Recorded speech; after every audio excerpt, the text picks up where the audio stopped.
imagen que muestra a Israel se negó a entrar con Moisés a la tierra prometida. La verdad central, la respuesta de Dios al rechazo del pueblo a entrar a la tierra prometida demuestra que aunque Dios es misericordioso y perdonador, Él castigará a los que no confíen en Él. El versículo clave está en Números 18:14, que dice: todo lo consagrado por Israel será tuyo. Vamos a repetir este pasaje. Todo lo consagrado por voto de Israel será tuyo. Números 18:14. Entonces, hoy vamos a ver, primero, Moisés envía espías a Canaán, que está entre Números 13, versículos 1 y 2 y del 27 al 30. Segundo, Moisés intercede por su pueblo, que está en Números 15, versículos 18 al 24. Entonces vamos a empezar primero. Moisés envía espías a Canaán. Y dice Números 13:1, y yo Jehová habló a Moisés diciendo. Y luego el 13:2 dice: envía tú hombres que reconozcan la tierra de Canaán, la cual yo doy a los hijos de Israel. De cada tribu de sus padres enviaréis un varón, cada uno príncipe entre ellos. Entonces aquí dice: envía hombres para que exploren la tierra de Canaán. La orden aquí proviene de Jehová. Sin embargo, al comparar este texto con Deuteronomios 1:22, ¿alguien tiene Deuteronomios 1:22? Dice así: de los hijos de Simeón, por su descendencia, por sus familias, según la casa de sus padres, fueron contados conforme la cuenta de los nombres por cabeza, todos los varones de 20 años arriba, todos los que podían salir a la guerra. 22. O sea que estos eran príncipes. Deuteronomio 22. Y viniste así todos vosotros y dijiste: envíen los varones delante de nosotros que nos reconozcan la tierra, y a su regreso nos traigan razón del camino por donde hemos de subir y de las ciudades donde hemos de llegar. Así es. Entonces aquí nos damos cuenta de que en este último pasaje la iniciativa parte del mismo pueblo. Podemos decir que el pueblo sí pidió que se enviaran espías para reconocer la tierra, y en respuesta a esta petición Dios autorizó a Moisés para que lo hiciera.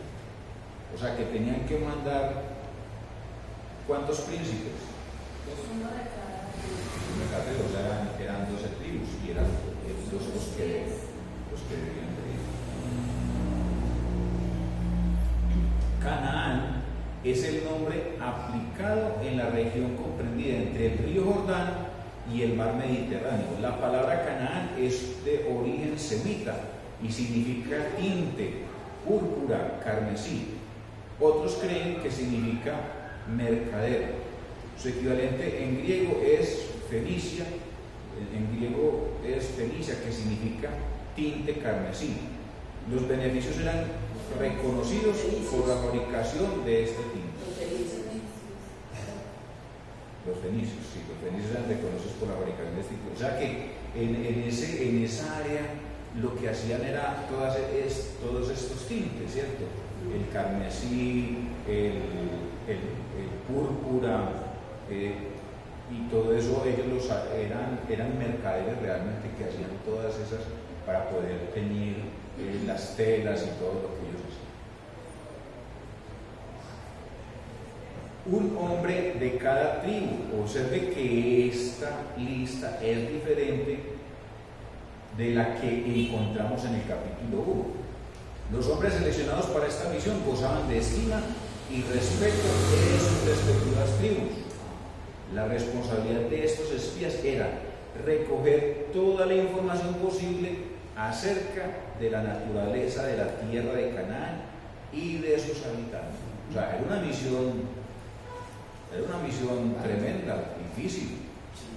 Sí, y hay algo, hermanos, que es muy bueno tener en contexto, y es que el pueblo de Israel salió ya de Egipto y iban aproximadamente 2,5 millones de personas. O sea, es que el éxodo del pueblo fue inmenso. Y cuando el Señor le dice a Moisés, de cada una de las tribus, porque había 12 tribus de Israel, entonces elige a uno, y no es cualquiera, es un príncipe. O sea, lo que dice ahí el texto, era de gran estima.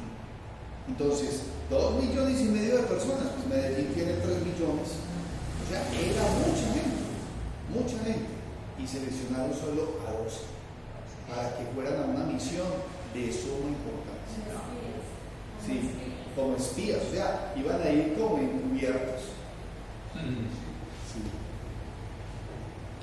Luego dice Números 13:27, y les contaron diciendo, nosotros llegamos a la tierra a la cual nos enviaste, la que ciertamente fluye leche y miel, y este es el fruto de ella.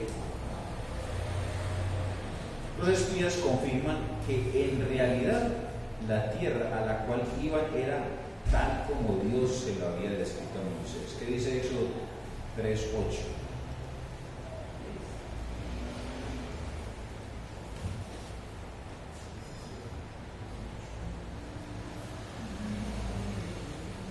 Y él descendido para librarnos de mano de los egipcios y sacarlos de aquella tierra a una tierra buena y ancha, a tierra que fluye leche y miel, a los lugares del cananeo, del eteo, del amorreo, del fereceo, del hebreo, del jebuseo. Entonces mire, y dice, la figura dice, fluye leche y miel, resalta la fertilidad de la tierra. Allí el suelo producía todo el alimento necesario para el sostenimiento de su gente. La leche era un alimento básico en la dieta de Israel y la obtenían principalmente de las cabras y las ovejas. La miel también era utilizada como alimento para endulzar los manjares. Su abundancia era sinónimo de prosperidad, o sea, era una tierra que todo lo que cayera ahí y sembrara crecía en abundancia.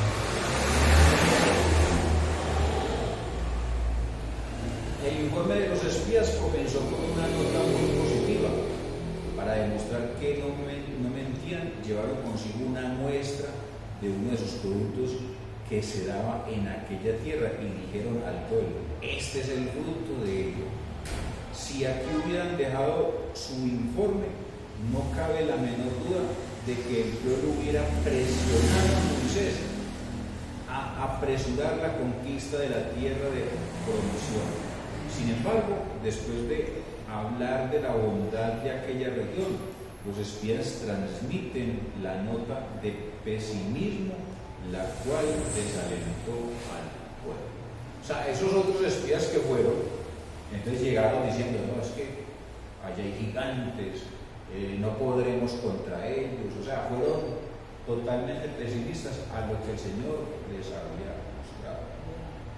O sea, hasta ahí todo bien. Porque era una tierra fructífera, verde, lista para ellos. Luego dicen los mas el pueblo que habita aquella tierra es fuerte y las ciudades muy grandes y fortificadas. Y también vimos allí a los hijos de Anac, que eran gigantes.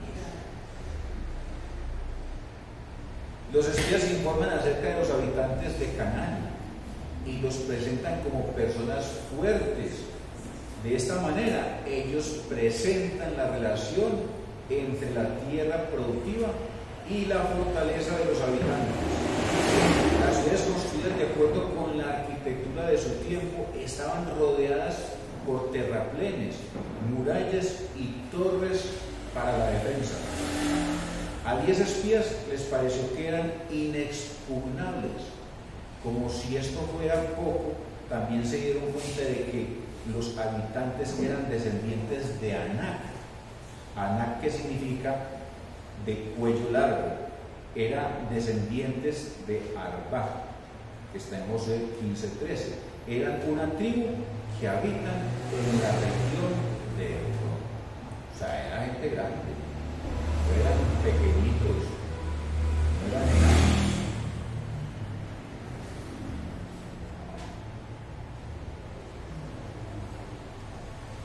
Amalek habita el Negev, y el Eteo, el Jebuseo y el Amorreo habitan en el monte, y el Cananeo habita junto al mar y a la ribera del Jordán. Números 13:29. Amalek habita en la tierra del Negev. Recordemos que los amalecitas eran nómadas del desierto, situado al sur de Judá, y descendían de Esaú. Entre ellos, los israelitas, existió una pugna constante. Negev significa seco, sur. Con este nombre se conoce la zona desértica del sur, que se encontraba en el desierto meridional y la tierra fértil. Luego los espías mencionan las otras tribus que habitan en Canaán. En la región montañosa estaban los eteos, los jebuseos, los amorreos, y a lo largo de la costa del valle de Jordán estaban los cananeos. O sea, ellos tenían todo, pero desconfiaron, ¿cierto? Se entristecieron.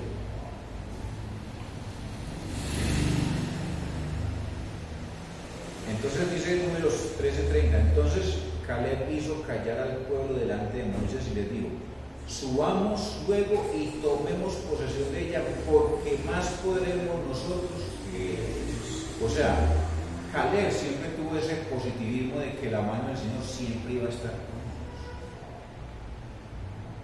Caleb fue uno de los 12 espías. Él también observó todo aquello que fue mencionado por sus compañeros, pero junto con Josué alentó al pueblo a lanzarse a la conquista. Nosotros podremos más que ellos. La gente no tomó en cuenta el consejo de estos dos fieles espías.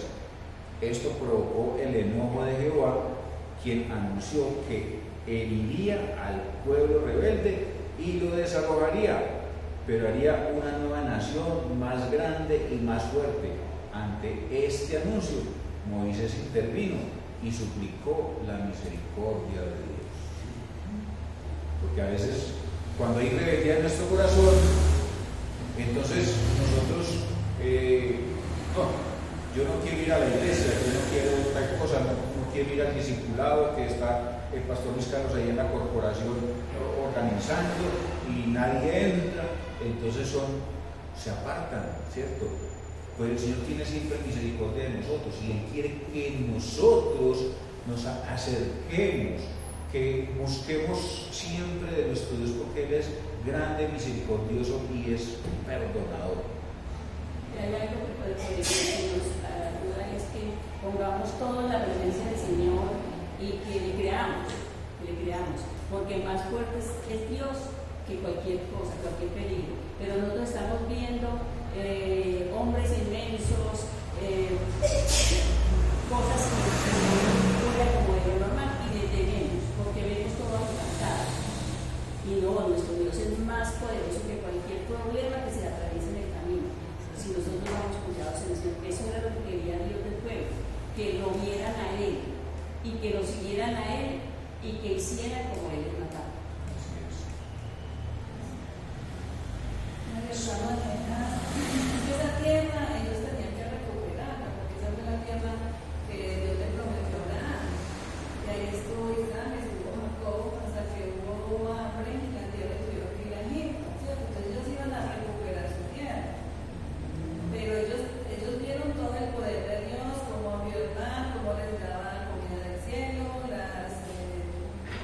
pajaritos estos, todo, cómo salía agua de una roca, todo. Y entonces van y viven en esa tierra fértil y buena para él.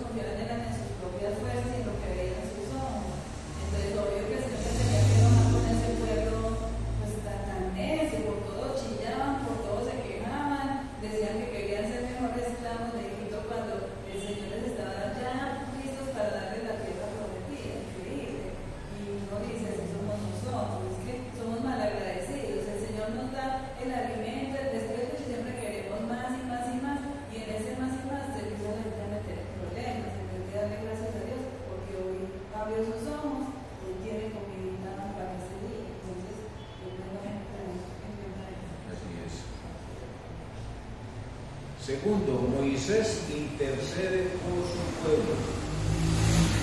Números 14, 18 dice: Jehová, harto para la ira y grande en misericordia, que perdona la iniquidad y la rebelión, aunque de ningún modo tendrá por inocente al culpable, que visita la maldad de los padres sobre los hijos hasta los terceros y hasta los cuartos. Estamos hablando de generaciones. Moisés sabía a qué clase de Dios servía. Por eso, en su oración de intercesión por Israel, él echa mano del carácter amoroso de Jehová. Si es cierto que Dios es justo, Moisés también sabe que es amoroso, que se tarda en airarse, porque es paciente y misericordioso. Dios no actúa como el ser humano. Él no se deja llevar por los arrebatos de ira que descontrolan al hombre y le hacen errar constantemente. La misericordia de Dios es una manera de Dios no es una manera de compasión, sino un amor fiel, o sea, el Señor es misericordioso, pero el que la hace, Él es justo, esa es la justicia de Dios, ¿cierto? El que la hace tiene que recibir las consecuencias de su desobediencia.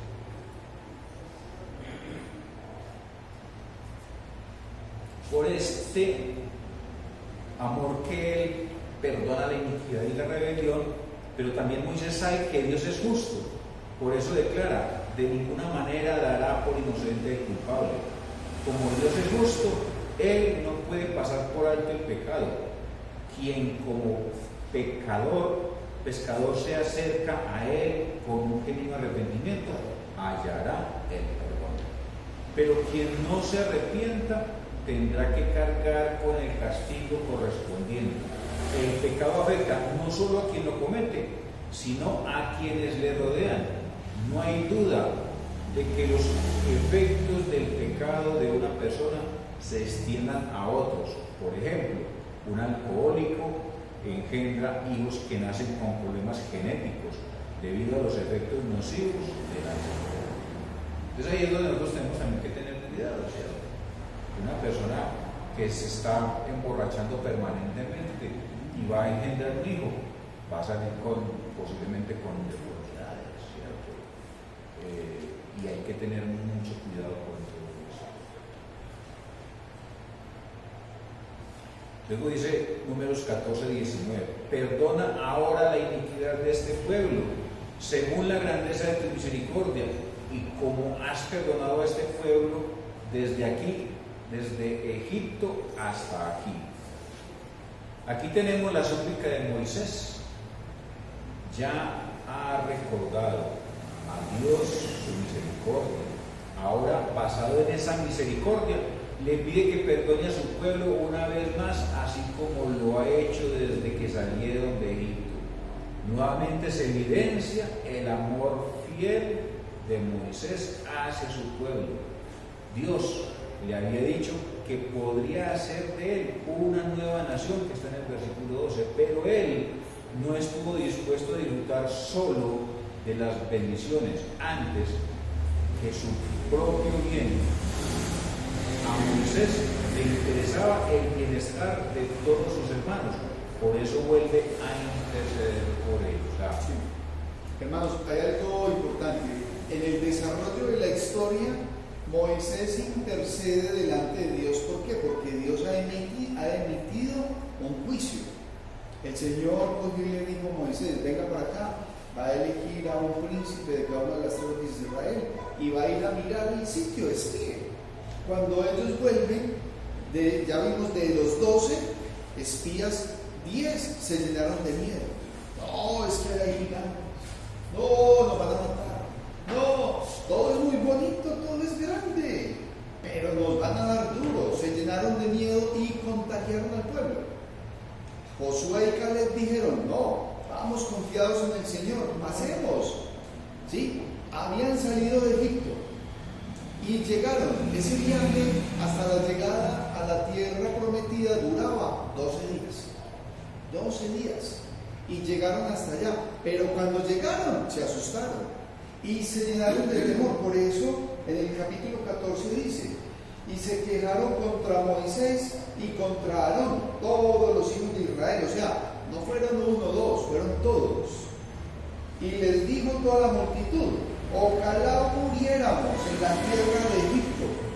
Miren la insensatez de esta gente. Si es que el Señor los sacó de Egipto, los sacó, ya los sacó. Y ellos: no, ojalá hubiéramos muerto allá, o en este desierto, ojalá muriéramos. ¿Y por qué nos trae Jehová a esta tierra para caer a espada y que nuestras mujeres y nuestros niños sean por presa? ¿No nos sería mejor volvernos a Egipto? Es como lo que pasa hoy día. El Señor saca a alguien de ese Egipto, de ese pecado. En el caso particular, por ejemplo, del vicio. El Señor saca a alguien del vicio y ya va caminando. Y cuando ya va por allá caminando y que empiezan las pruebas, dice: no, yo mejor prefiero volver a Egipto. Yo quiero volver otra vez a la vida que tenía antes. ¿Tiene sentido volver? No. Tenía sentido para el pueblo de Egipto, para el pueblo de Israel devolverse. Si el Señor ya les dijo que es para allá, y ellos llegan y dicen: no, ¿y entonces para dónde iban a coger? Si dicen que no, si van contrarios a la voluntad de Dios, ¿qué puede hacer una persona que va contraria a la voluntad de Dios? ¿Qué puede hacer? Hacen milagro con uno y uno dice que existe, que uno no cree que es un milagro no salir de por ejemplo, de algún tipo de adicción. Y al pasar el tiempo y caminar con él, yo me hago hay veces esa pregunta: yo sí era adicto, o sea, el milagro que hace Dios en mí, ¿cómo no va a creer en él? ¿Cómo no me va a dar miedo fallarme? Por eso fue lo mejor que yo pude haber hecho, porque yo a él no le puedo tapar nada. Yo no me puedo ir a esconderme a formarme uno o a tirar un ramito, a hacerlo.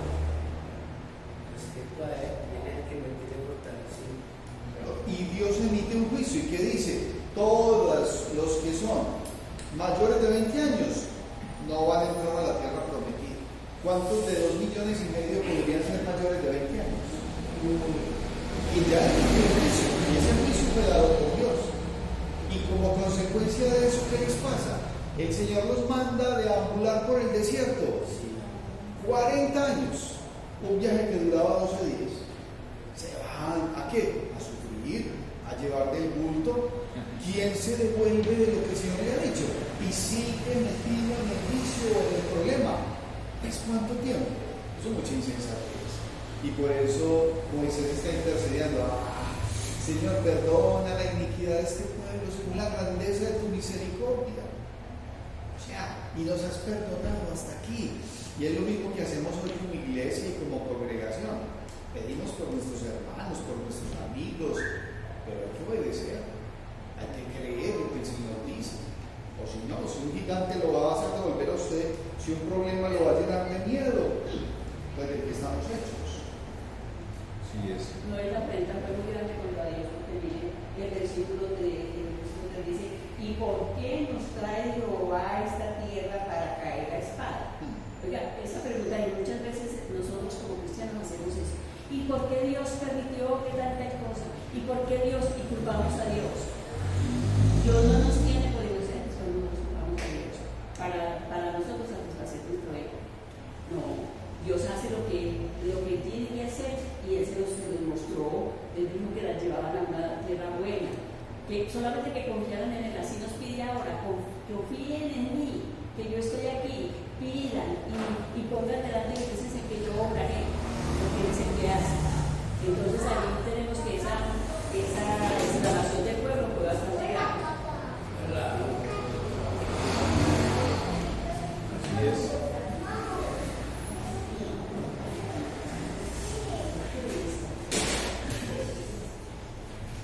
Bueno, luego dice Números 14:20: entonces Jehová dijo: yo lo he perdonado conforme a tu dicho. Conforme a tu palabra, Dios entendió la oración de Moisés y respondió de acuerdo con su petición, extendiendo así nuevamente su misericordia sobre un pueblo rebelde que fácilmente se olvida de todas las maravillas de Jesús. Eso somos nosotros también. Dios nos bendice, nos colma de bendiciones y estamos chillando por toda hora y desconfiando de Dios, diciéndole por qué, a toda hora, cuando Él nos colma de tantas maravillas.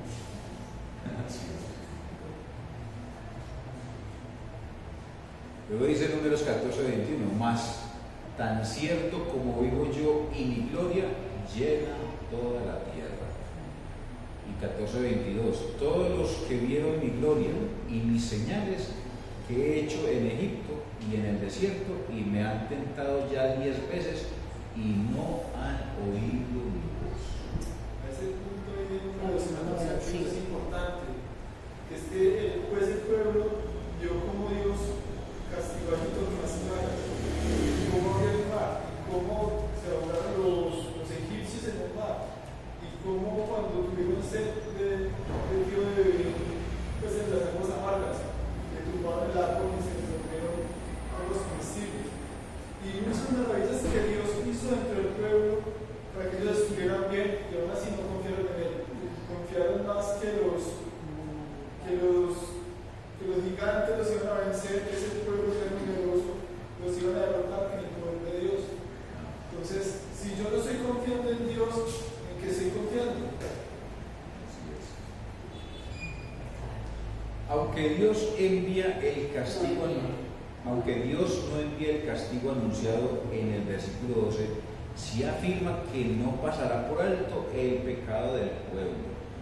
Como un Dios amoroso, Él es misericordioso y perdonador, pero como un Dios justo, castiga el pecado de quienes no confían en Él. Ninguna de la generación que salió de Egipto y presenció muchas veces la gloria de Jehová entrará en la tierra de Canaán. Luego dice Números 14:23. No verán la tierra de la cual juré a sus padres, no, ninguno de los que me han irritado la verá.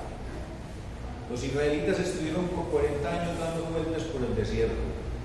Este fue el castigo debido a la desconfianza en el poder de Jehová, quien les había demostrado que es capaz de derrotar a los más fuertes enemigos de su pueblo, tal como Dios lo afirmó. Toda esa generación, excepto Josué y Caleb, murió en el desierto y las puertas de la tierra, del desierto a las puertas de la tierra. No gustaron de las delicias celestiales. Y abusaron de la paciencia de Dios, porque es que abusaron de la paciencia de Dios. O sea, Dios es tan paciente, tan misericordioso, pero llega un punto en que, bueno, ya decidieron, ustedes no entran a la tierra y se van a morir en el desierto. 40 años, el Señor nos dejó de apurar hasta que muriera toda esa generación. Y después decimos, ¿por qué nos pasa? ¿Por qué nos pasa? Tenemos que mirar realmente, o sea, cada uno de nosotros tenemos que mirar por qué nos pasa tal cosa, o sea, qué tan obedientes estamos siendo, realmente qué tan comprometidos estamos siendo con el Señor. Si le buscamos de corazón todos los días, así como Él nos da el alimento físico, buscamos el alimento espiritual, pero no, nosotros queremos recibir promesas, las promesas y las demandamos y las declaramos, pero a ver dónde está el que uno cumpla los mandamientos que Dios me pone. Entonces no es así, o sea, yo debo de ser fiel al Señor, así no reciba nada, debo ser fiel al Señor. Así es. Y ahí dice que lo tentaron 10 veces y hasta más. Ahora, una cosa es cuando la persona ha visto las bendiciones, ¿sí? A este pueblo, en el capítulo 13 de Números, el versículo 23 dice así: y llegaron hasta el arroyo de Escol, o sea, los espías llegaron hasta ese lugar, y de allí cortaron un sarmiento con un racimo de uvas, el cual trajeron 2 en un palo, y de las granadas y de los higos. Entonces, ¿qué pasó? Fueron y cortaron un racimo de uvas. Era tan grande que lo tuvieron que cargar entre 2 personas. Entonces sí había bendición al otro lado. Tal. Y aún así, es que no creían. Y que preferían irse a aguantar hambre otra vez como esclavos. Es como el que alcanza sobriedad. Muchachos, ¿qué es importante la sobriedad? Si es un tesoro Sí, sí. y se puede perder, Sí, ¿sí? Y qué bueno volver otra vez al vicio. No. Eso era lo que hacía el pueblo. Y están en un desierto. ¿Qué hay en un desierto? Nada, hambre. Y en cambio al otro lado, un racimo, es que yo ni me imagino un racimo que yo lo tenga que cargar entre dos personas, pero la palabra de Dios lo dice. Así es. No, si hay bendiciones hacia adelante mostradas y dadas por Dios, claro, hay que hacerlo, hay que estar ahí. ¿Cuántos diciembres de sobriedad ya, Jaime? Ya llevo Dos. y para el tercero y para el cuarto. Y don Hernán, ¿cuántos diciembres de sobriedad? Bueno, que mirar el papá. Y así por el estilo todos. Yo he estado en sobriedad los últimos 50 y Lo que dice Números 14:24, pero a mi siervo Caleb, por cuanto hubo en él otro espíritu y decidió ir en pos de mí, yo le meteré en la tierra donde entró a su descendencia y la tendrá en posesión.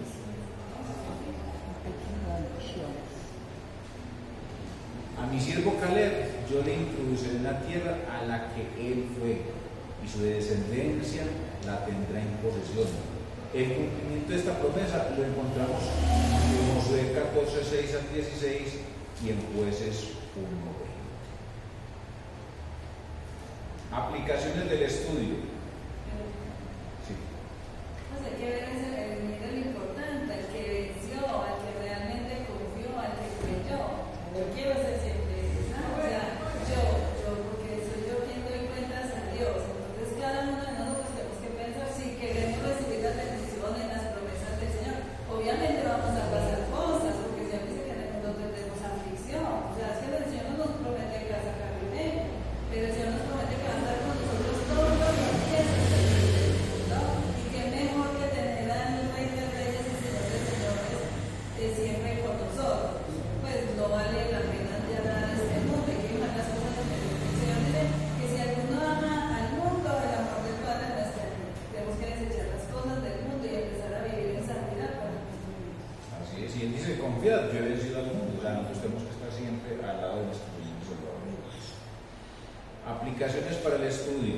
Primero, el cristiano debe servir de guía a sus propios hermanos y a quienes no lo son. Joab, siendo madianita, conocía muy bien el desierto. Por eso Moisés le pidió que se quedara entre ellos para que les guiara. El cristiano debe estar dispuesto para ser luz y guía de quienes necesiten de su ayuda, sean hermanos en la fe o no. En la vida cristiana requerimos de hermanos que estén dispuestos a brindarnos su mano para seguir avanzando con fe. Y debe haber una disposición real en quién, en aquel que conoce la verdad, en aquel que hay una luz de esperanza que es la palabra de Dios. A mí que me digan la verdad y yo ya en base a la verdad voy tomando decisiones. Y debe de haber siempre ese faro, esa persona que, guiada por el Señor y que es obediente, va caminando y va guiando a otras personas. Mira, no es así, es así.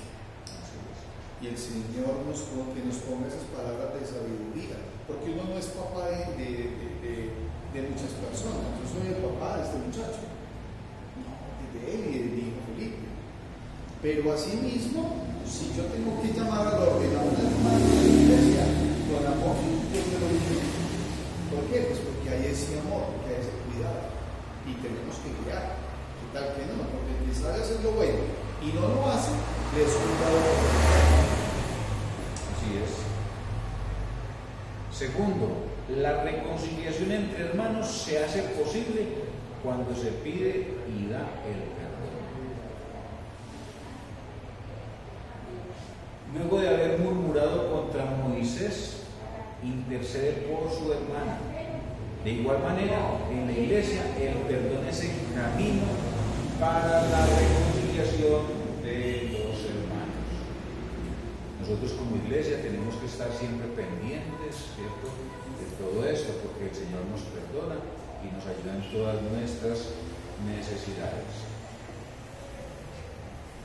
Tercero, Dios es misericordioso, pero también es justo, y como tal no puede pasar por alto el pecado. Y aquí esta imagen dice: Dios es justo y misericordioso. A veces la gente ve en Dios solamente la misericordia y se olvida de que también Él es justo. Dios no dará por inocente al culpable. El que la hace, la paga, ¿cierto? El que comete pecado, el Señor luego empieza a tratar con